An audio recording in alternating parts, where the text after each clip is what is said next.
Learning in Bali by Christina Cantrell for Drama 5613 at the University of Connecticut, Fall 2016.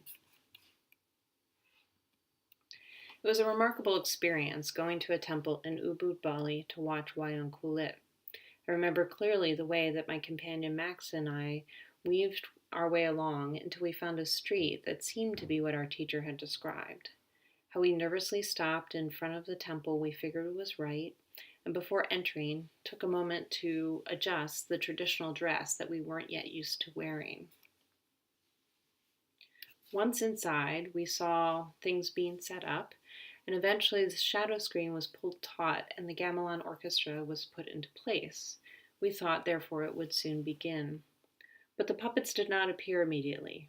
Instead, a quiet ritual unfolded in front of us as the Sita Dalang, I Wayan Wija, was preparing to perform, lighting incense and chanting softly to himself. I came to this experience in Bali with a strong interest in community-based arts and education.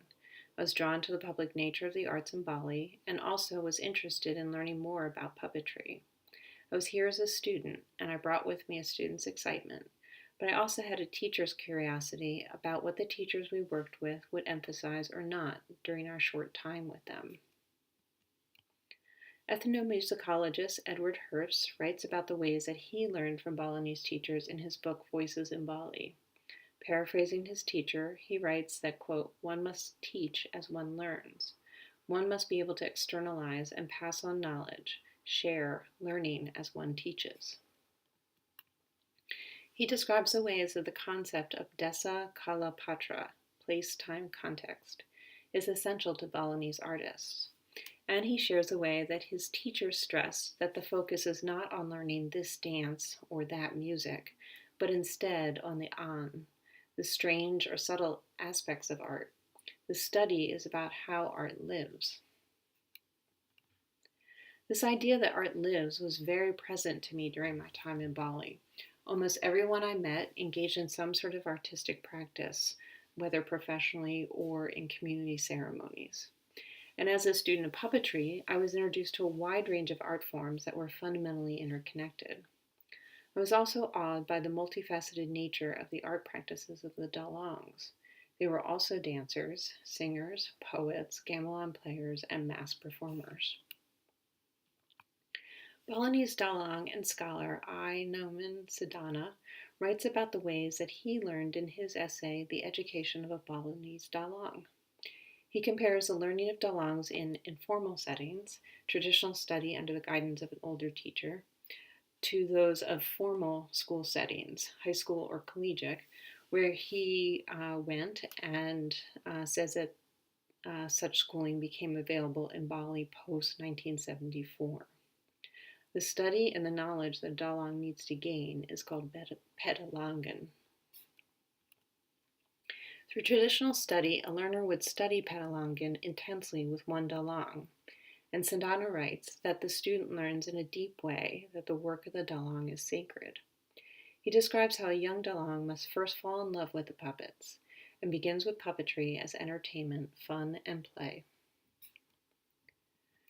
Starting here, the young learner moves from the practical aspects of the work into grappling much more with its many meanings.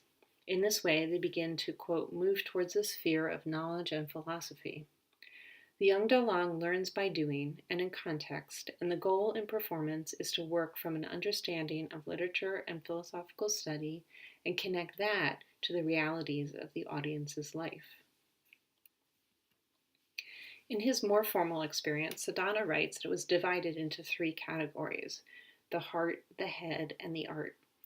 The sacred aspects of the work were much less focused on. Students work with a range of dalangs and also have access to a range of tools year-round.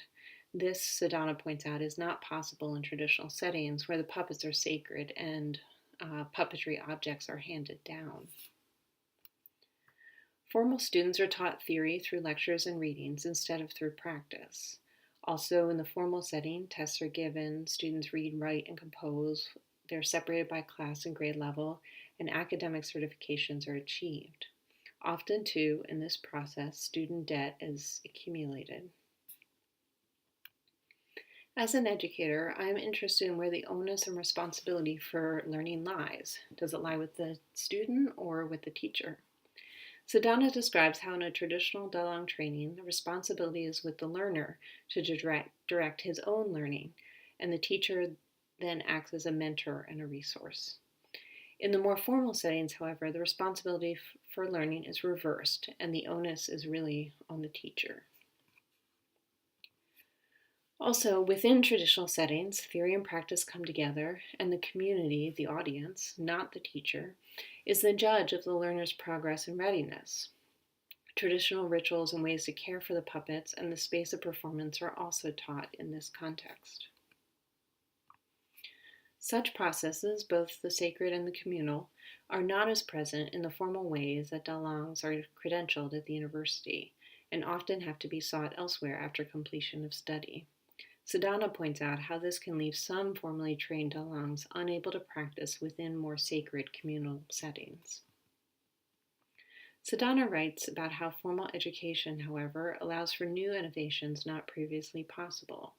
He writes that although the student receives compulsory assignments from the instructor, rather than being forced to frame their own questions as they would in a traditional study, that eventually the students will be asked to write out their own scripts and analyze what they perform in a way the village Dalang would never consider.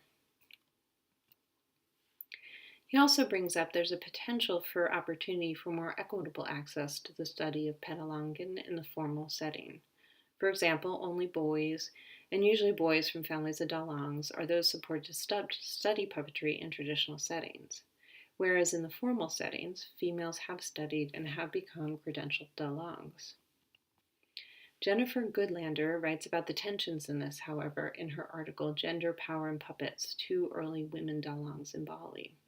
She focuses on the power these Dalangs have in this role, and given that Dalangs are, quote, revered in Balinese society as teachers and spiritual leaders, she looks at the role that female Dalangs have in sacred versus secular society. She writes that while formal institutions can now support women studying Petalangan, the lack of community context and the gender traditions in the culture itself do not ultimately change women's roles in community, and therefore women's power, even as Dalangs, remains primarily secular. Interesting, one of our Balinese teachers, Wayan Mardika, has a mother who was an early female Dalang. Her name was Nai Wayang Nodri. She was trained in a traditional way with her brother, I Wayan Wija. In her case, Dalang lineage played a greater role than her gender. Her father was a famous Dalang, as was her husband who died young in a motorcycle crash. After this tragedy, Ibu Nodri took up the work to support her family.